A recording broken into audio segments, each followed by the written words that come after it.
Hello children, I hope you all are good. So today we are going to discuss the different and very interesting topic of social science, that is the Constitution of India. And in this chapter we are going to discuss about the rule of law, why do we need the constitution and the laws, what are the fundamental rights for us, and how the laws and dissents work. So let's start the chapter with the rule of law. If in a one line I am going to tell you rule of law, it means everyone is equal in the eyes of law. See beta, man is a social animal who live in the society along with the many people, community, etc. And they are governed by a set of well-defined rules and regulation. We all are governed by with the particular rules and regulation. The rights and duties of a man towards his fellow citizen, towards his society, towards his country, that have made some rules and regulation. So they also dictate the political structure and the function of different organs of the government. So in a brief, we can say the set of rules and regulation and guiding principle which is laid down in orderly or systematic manner, that is known as the constitution of a country. Means, in a short, the book of law, set of rules and regulation which is going to give you the advice how to govern the country. For good governance, we are required the clear guidelines, clear principles, clear rules and regulation, formation of the government, structure and power of the government, the rights of the people, responsibility of the citizen. What about the judicial process and many significant matters that should be clearly specified, because these all are going to affect our country. So it is here that the requirement for what? That is the rule of law. We need the rule of law. See, no society can function in a systematic manner without laws. How to instruct the citizen? How to govern the citizen, how citizens are going to action with the sanction channel. We need to provide them specific principle and law. According to James Madison, if man were angels, no government would be necessary. But we are not angels, we are not gods. We need the government, we need the guidance to govern. But laws are required to limit man because he is also a human and fallible. Democracy is a system where we all are equal before the law, in which rulers are elected by the people and the elected representative, they are going to take the major decision for the people, and the people are ruled by the constitutional setup. So we should also keep in mind that at the time of independence, India was very backward. There was so much evils prevailing in the Indian society. Social inequality was there in terms of caste, color, creed, wealth, gender or religion. India's legacy of caste or social hierarchy has long impacted on women especially. When determining the women's status, they are subordinate from the birth. Social tradition and the religious norms sanction many social evil against the women.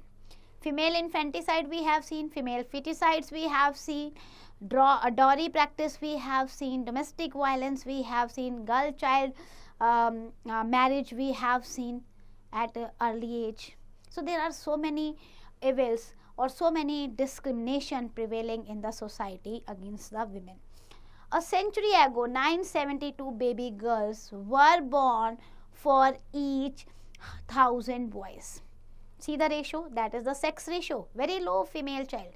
At present, the figure is 933. Today, though, we are in the scientific era, in the modern era. So, this should be increased, but this is going to be decreased. Yeah, of course, at some place it is increasing, but still there is a need to increase the female increase the sex ratio. The Indian Constitution is the longest written constitution in any independent nation, that you must know. It is the longest and written, both longest written constitution, and it consists of how many articles? 395 articles, 12 schedules and 3 appendices. इतना lengthiest constitution है India का. Now we were discussing about the different discrimination prevailing in India about the women. So now here is a dowry system. It is another serious social event leading to the suicide and bride burning. If a boy and girl are equal before the law, then why such a condition prevailing in the family which discriminate the women or the girl child in the society? Why the cash or the kind? During the time of marriage, the bride has to provide and the bride family. Although paying and acceptance of dowry has been illegal in India, but for more than 40 years, this oppressive custom still persists in Indian society. Official estimate shows that every year almost 7,000 women were killed just by their spouses because of inadequate dowry. They need more and more dowry in cash or kind. So in this regard, the case of Nisha Sharma, we have heard in 2003, a software engineer, she was a software engineer, is worth mentioned. Nisha called off her marriage at the 11th hour when the bridegroom and his family made last minute and extravagant demand for dowry. She not only cancelled the marriage but even called the police and had the bridegroom arrested. Because at the time of marriage they were asking for the dowry. So she has taken the step against the dowry system. She not only cancelled, called the police, and this shows that we also need to strengthen ourselves. We also need to use the effective laws to curb the anti-social practice which perpetuates the myth of male supremacy in the society. So all these and many other social and economic problems collectively ask for a rule of law. So such types of the law we need in the society to provide the equality. The basic value enshrined in the constitution. The constitution of every country is based on certain ideals or certain basic values. So in our preamble also, there are basic values given to us. Technically the preamble is not a part of constitution. It is, you can say, the introduction. It is an introduction to the prelude which is going to highlight the guiding principle of your constitution or bedrock, you can say. So what has written in our constitution? Our constitution, obviously inspired by the preamble to the Constitution of United States of America, make the following declaration. What we have seen written here: we, the people of India, having solemnly resolved to constitute India into, now see the ideals, sovereign. It means that we are free from outside control. We are independent. We can take our own decision. Socialist, everyone is equal to the society, equal distribution of resources. Secular, no discrimination on the basis of religion. Democratic, the people's rule is here. Republic, elected head and written constitution is here. Justice, at social, economic and political level, every Indian is get the equal justice. Liberty, we are getting the liberty of speech and expression, belief, faith and worship. Then another base or ideal of constitution, equality. Equality of our status. Every opportunity in the society should equally provided to everyone. Fraternity, assuring the dignity of everyone because it is showing the unity and integrity of the nation, that we are living in the peace and harmony, living as a brotherhood. So in our Constitution Assembly, this 26th day of November 1949, do hereby adopt, enact and give ourselves this constitution. So these were the basic or the basis or the ideals of the Indian constitution which we need to adopt, which we are adopting, which are very, very essential for the development of every citizen of India. So the constitution as the primary source of all laws. values that motivated and directed the freedom movement and were in turn nurtured by it form the foundation of Indian democracy. Because through the national movement we have struggled a lot for our independence. We have seen many faces, and that's value motivated us, directed us. Okay, now these values, these bases should be there in our constitution. The Indian constitution provides a framework of lawmakers and gives direction to the policy maker also. It lays down procedure for choosing the person to govern the country. The constitution also put limits to the power of government. Not a single organ of the government can enjoy unlimited power. There is a check and balance form.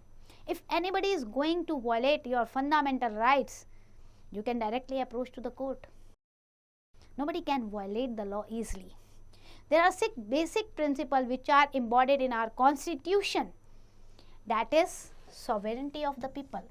Means people, the source as well as the repository of all power, have the supreme right to make decision on internal and as well as the external matters. No other nation, no other state are going to interfere in our matter. No one can dictate us.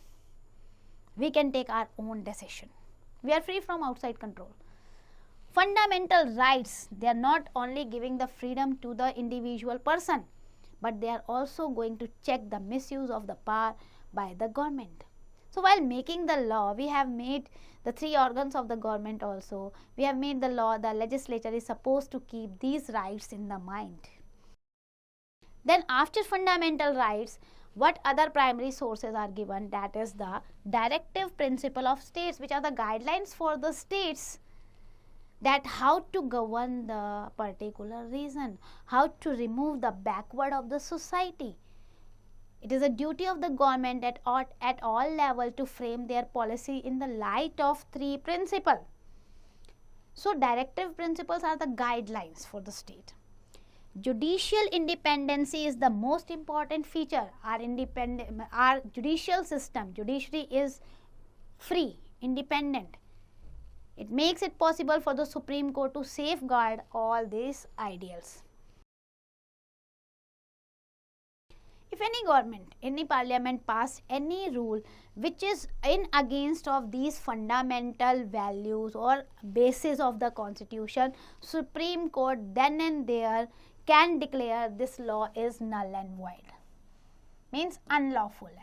So Supreme Court or our judiciary is powerful and they can declare any illegal or unlawful law that is in against of the constitution. Now federal form of Indian constitution divides the power in between the center and the state level government. That is the federalism, where we have adopted 2 tiers of the government. Our constitution specified the different subjects for the different tier, different level of government. For example, union list, in which the subjects are mentioned, on those subjects only and only center government can make a law. For the state list, whatever the subject mentioned here, only and only center government can make a law on this list. And then third list also specified in our constitution, that is concurrent list. In concurrent list, whatever the subjects are mentioned, both the center and state government can make a law.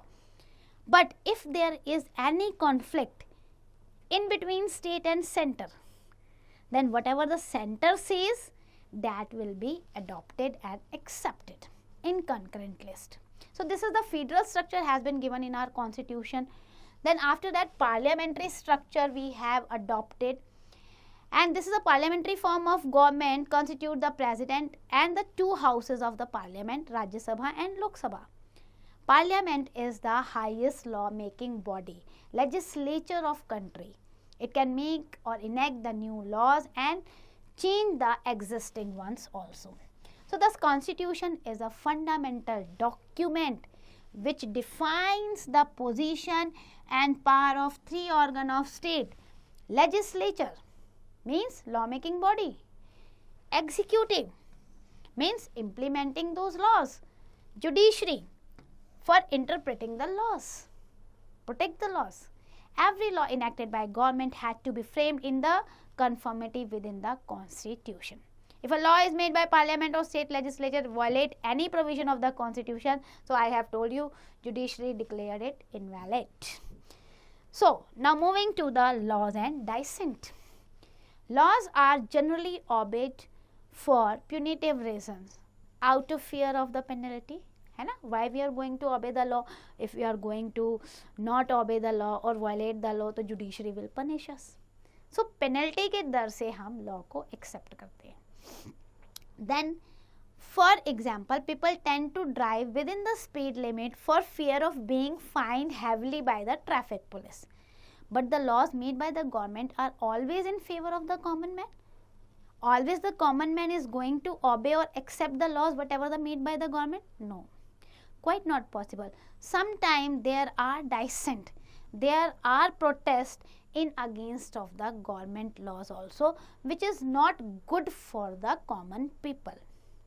Here is one excerpt has been given to you, Salt Satyagraha, the foremost example of dissent where the Mahatma Gandhi has dissented the law which was made by the British, that they have put the high tax on the essential good on law, salt, and as well as the Britishers said that there is a monopoly on manufacturing the salt only and only of Britishers. It means the Britishers can make the salt, the Indians are not allowed to manufacture the salt, and moreover high tax has been imposed on the salt. So this law was not accepted by the Mahatma Gandhi and he has started the Salt Satyagraha, that is also known as the Dandi March, and he along with the 78 followers started his march from the Sabarmati ashram, traveled 210 miles, and on 2nd March 1930 Gandhiji first, before starting the Dandi March, he has written the letter to the Viceroy Irwin. At that time Viceroy was Lord Irwin. He has written, and letter में what he has written, I regard this tax on salt to be the most inethics of all form of the poor man's standpoint. So he has written this letter. Okay, if you are not going to take out and you are not going to stop this law, taking out this law once again, back this law, what I will do, I will start the movement in against of your this law. So on the 12th day of the month, I shall proceed with the such co-worker of the ashram as I can take to disregard the provision of the salt law. Means he had given the clear warning that this law is not good for the common people, you please draw back it, but not. Viceroy Irwin not done. So what Gandhiji did, on 5th April 1930, Gandhiji picked up a small lump of the natural salt at Dandi, thus violating the law. उन्होंने law को violate किया. There he made the manufacture the law with the help of Dandi coastal village people. So this is the dissent against the law made by the British government. Same as there you can say in the modern time also many protests and dissent if the people are not liking the law which is not in their favor. Now anti-liquor agitation you can see. Anti-liquor agitation in independent India carry forward the legacy of Satyagraha established by Mahatma Gandhi. It was due to the Gandhiji effort and teaching that prohibition has made included in part 4 of the Indian Constitution under directive principle of state policy. What has been written? Eradicate the social evil of alcoholism. People are having the habit of taking the alcohol. So all the 5-year plans have given special stress on this prohibition of alcoholism. So the protest against this liquor law can be considered as a dissent, because when there was a wine shops were there, so women, they started to protest. You can see this women protest against the liquor shop, wine shop ke against that. This is the dissent, means whatever the law you have made, we are not going to accept it. Then it does not protect the citizen fundamental right. The women said health care beside violating the directive principle which recommend the prohibition of consumption of alcoholic liquor. So women are severely affected by this as their domestic life gets disturbed. So the following incidents of anti-liquor movement in 1993 is a right example of fighting against the laws by following the path of Satyagraha. And you can say it is the example of dissent, protest. Now, despite poverty and illiteracy, life was normal in Pathar and adjoining the village of UP till 1989, when a country liquor shop was opened there in April. Then the women life began worsened and they approached to the Saharanpur district administrator to get it closed. The administration promised to do the needful in the next auction, but it failed. So on March 31, 1993, what women did? Women set on an indefinite dharna that you can see in the picture, and that is the clear protest against the government law. And finally, they were successful in raising the issue before the governor, who visited the city on June 29, and the governor ordered there that the shop should shut down, and it was ultimately closed on July 2. Now, after dissent, there is another feature, that is the laws as evolving and changing. Laws is necessary for the protection, and for peace, for development, for prosperity of any country. Without law, there cannot be any order. It will be the jungle raj. So, without order, there can be no peace, no progress, and the people are going to start fighting with each other. So, time is not static, it goes on changing. So, our constitution maker has written there can be the subject which today we cannot see, but after the passage of time there can be the different social, economic, political changes in the society. So, there is a need that the constitution should also amended according to the need of our. So, provision of amendment in the constitution is also given there, that is known as constitution amendment. Okay, the Indian constitution, being supreme law of the country, play a significant role in determining the authority of the law. So, the founding fathers wanted to be a living legend and living documents, adapted documents rather than a rigid framework. That's why they had given constitution can be amended with the passage of time if there is a need. So, Indian constitution is one of the most frequent amended constitution in the world. Apart from determining the structure and the machinery of the government, the Indian constitution also remains the touchstone for determining the bad laws. It is not merely a statement of values and philosophy, rather it is a living document embodying these values. Hence, it is constantly evolving, a dynamic creed, and you can say it's a collection of beautiful thoughts, blueprint to shape the future where we shall attain our goal, we can get our dignity, we can attain our goal for forming just means we can be the egalitarian or equitable society we can form. So, that is the good part of the Indian constitution, where they have provided the each and every basis which is needed for the development of the citizen and the good governance of the country. So, let us discuss the important point of the chapter. The constitution of countries lays down principle dealing with the structure, formation, power of government, rights, responsibility, etc. The preamble of the Indian constitution ensured justice, liberty, equality, fraternity to its citizens. The prejudiced social system and the vast economic disparities made it mandatory to have a written set of rules and regulations to maintain the equality in the society. At the time of independence, people of India shed the status of subjects to become full-fledged citizens of country. So, we have adopted few ideals, sovereign, secular, democratic, republic, etc. Not all laws advocate the welfare of the citizen. Sometimes our laws are not good or accepted by the people, so people started to dissent, to protest. For example, the liquor law. So that is, as a result, affected families fight against such harmful laws. So that's end for the chapter. I hope you understand each and every topic. Please do the exercise carefully.